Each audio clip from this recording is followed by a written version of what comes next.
मनुष्य अपनी उत्पत्ति से आज तक यह जानने का प्रयास करता रहा है कि भगवान कौन है और भगवान को किसने उत्पन्न किया। मनुष्य ने इतनी उन्नति कर ली कि वो चंद्रमा पर पहुंच गया, बहुत सी चौंका देने वाले आविष्कार और खोजें भी की। परंतु जब यह प्रश्न आता है कि भगवान आखिर है कौन और उसका रचयिता या विधाता कौन है, तो आज भी हम चुप्पी साध लेते हैं, क्योंकि इस प्रश्न का कोई उत्तर हमारे पास आज तक नहीं है। वेदों में उल्लेखनीय है कि ब्रह्मांड में 3 आयाम है। इस तीनों आयामों में अलग अलग ग्रह हैं और जीवन भी है। भगवान और देवता जब भी धरती पर प्रकट होते हैं तो वो दूसरे आयामों से यहाँ आते हैं, जबकि कुछ विद्वानों का कहना है कि भगवान कोई और नहीं बल्कि एलियंस है, यानी दूसरे ग्रहों से आते हैं। इसका उदाहरण है इस प्रसिद्ध पुस्तक द कैरियर्स ऑफ गॉड्स, जिसके लेखक इरिच वॉन डेनिकेन हैं। इस प्रकार के विचारों को सुनकर तो यही लगता है कि बहुत से लोग जो भगवान को एलियन या दूसरे ग्रहों से आया हुआ कहते हैं, वे केवल अपने विचार रखते हैं या उनका इस विषय में ज्ञान बहुत सीमित है।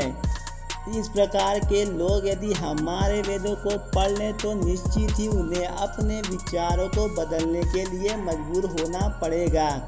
अनेक वैज्ञानिक भी यह मानते हैं कि इस ब्रह्मांड में 3 आयाम हैं, जिनमें से सबसे छोटा समय है। परंतु वेदों से तुलना की जाए तो अभी विज्ञान बहुत पीछे है, क्योंकि वेदों में कुछ 64 आयामों का वर्णन मिलता है।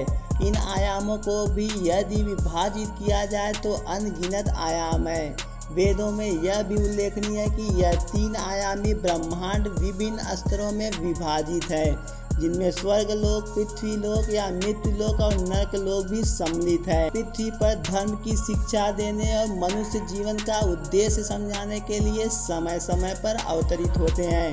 कहा गया है कि स्वर्गलोक में देवता निवास करते हैं और जो मृत्युलोक की तुलना में कहीं बेहतर है, परंतु वहाँ भी मृत्यु होती है और यदि वहाँ भी किसी के कर्म खराब है या शास्त्रों के अनुसार जीवन व्यतीत नहीं कर रहा तो उसे नीचे के लोकों में जन्म मिलता है, जहाँ भगवान विष्णु या कृष्ण निवास करते हैं, जिसे आत्मा का गंतव्य स्थान कहा गया है। अर्थात जब आत्मा मोक्ष प्राप्त करती है तो उसे वैकुंठ धाम प्राप्त होता है। इसी कारण हम भगवान पर आश्रित हैं, क्योंकि वही हमारा कर्ता धर्ता है और हमारे जीवन में सब कुछ तय करता है।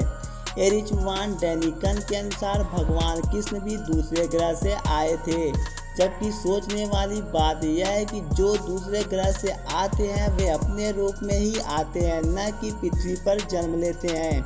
भगवान राम, भगवान कृष्ण आदि ने पृथ्वी पर ही जन्म लिया था, जिससे वे हमें यह समझा सके कि किस प्रकार एक मनुष्य को जीवन व्यतीत करना है।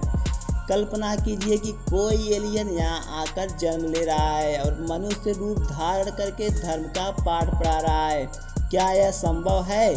तो यह सब जानकर आपको क्या लगता है? क्या भगवान वास्तव में हैं? क्या भगवान की हमारे जीवन में या हमारी रचना करने में कोई भूमिका नहीं है? यदि आप थोड़ा भी विश्वास रखते हैं कि भगवान है तो उससे प्रेम कीजिए, न कि उसके अस्तित्व पर शंका रखिए। शास्त्रों में इस प्रकार की अनेक बातें कही गई हैं जो आप भक्ति के माध्यम से प्राप्त कर सकते हैं। यदि भगवान नहीं है तो यह कैसे संभव है? और हाँ, भगवान से प्रेम करने के लिए आपको संसार के प्रत्येक जीव से प्रेम करना होगा, क्योंकि सब कुछ उसकी ही रचना है और जो भगवान का अंश है उसमें भी परमात्मा का ही वास है। प्रत्येक आत्मा में परमात्मा का वास है। मन से घृणा, निंदा, आलोचना, छल ये सब भाव निकाल दीजिए और प्रेम बांटते रहिए। जीवन को खुशहाल बनाने का इससे बेहतर कोई तरीका नहीं है, और यदि आप ऐसा करेंगे तो भगवान स्वयं ही आपसे प्रेम करेंगे।